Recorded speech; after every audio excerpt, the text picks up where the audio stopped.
Hello, we're looking today at the prediction of what type of reaction will occur when you have the possibility of Sn1, Sn2, E1, E2 reaction types.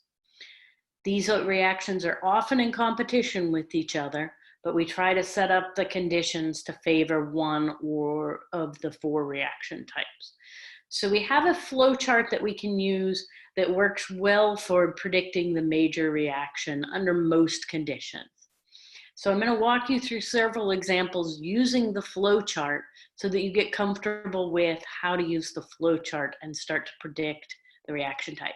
Eventually, you should internalize these question types and be able to predict it without the flow chart. So we'll start with the first question with an example. Is there an sp3 hybridized carbon with a leaving group, typically a halide or sulfonate ester?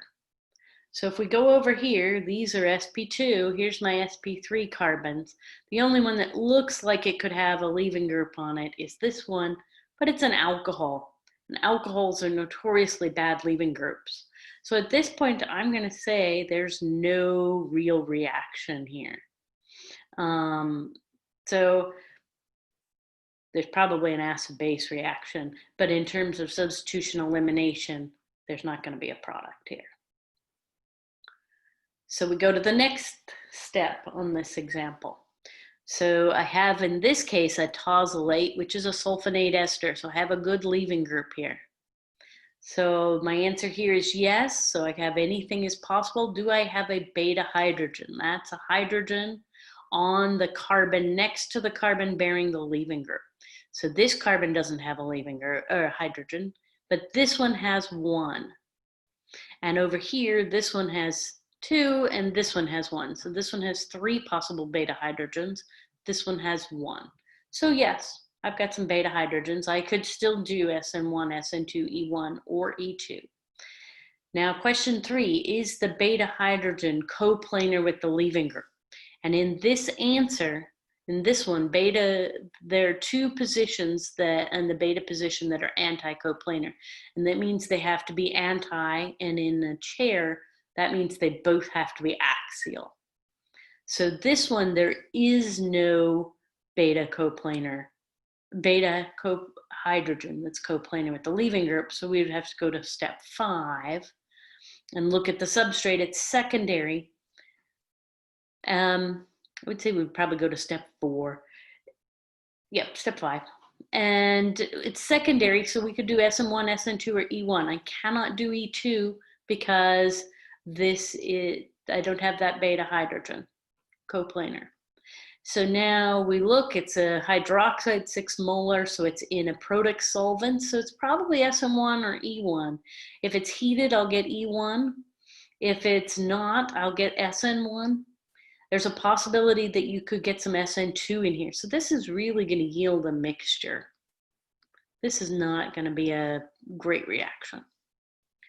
On the other hand, this one has one hydrogen that is anti-coplanar. So this will go nicely. I have a coplanar one, and I have a strong hydroxide, 6 molar. And so I'm going to get E2 primarily. On this reaction, I'm going to start up here. Yes, I have a halide leaving group. Yes, any of these are possible. There are beta hydrogens here. It's acyclic, so this can rotate around and become anti-coplanar. Really, the anti-coplanar is only on restricted systems, so we can zoom down here quickly. Is there a strong base? Well, while the carbon here of the triple bond has a carbon with a minus charge on it, remember it's sp hybridized, and that's reasonably stable. So I'm going to say this is Sn1, Sn2, or E1 possible. And the structure of the substrate is primary. Primary is a carbon with, 2 hydrogens and a carbon. So I have a primary carbon with a leaving group, anti-coplanar hydrogens, and so this has got to be Sn2. We could look at solvent, but we cannot form a primary carbocation, so we can't do Sn1 or E1, and I don't have a strong enough base for E2. Similarly, we know now that if it's primary with a halide, and I can move right down to step 4. Is there a strong base? And I have the sodium hydride. Sodium hydride is an H-, a hydride, and it is not a semi-covalent hydride like sodium borohydride or lithium aluminum hydride. This is a strong base, and this will give you E2 immediately. Now on to the next one, halide, beta hydrogens, coplanar because it's acyclic. Sodium acetate is not a good base.